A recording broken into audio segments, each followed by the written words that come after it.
выстроил сказочный замок, сложил свой нескладный узор.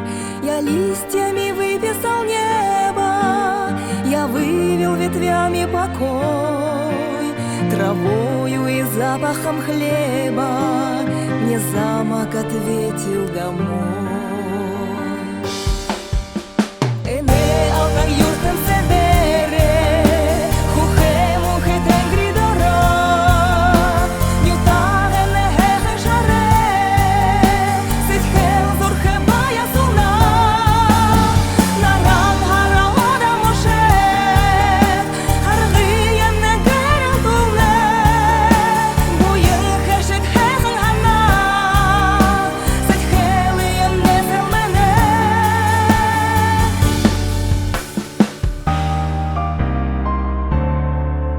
Я с ветром поспорил однажды, что песню мою не возьмет.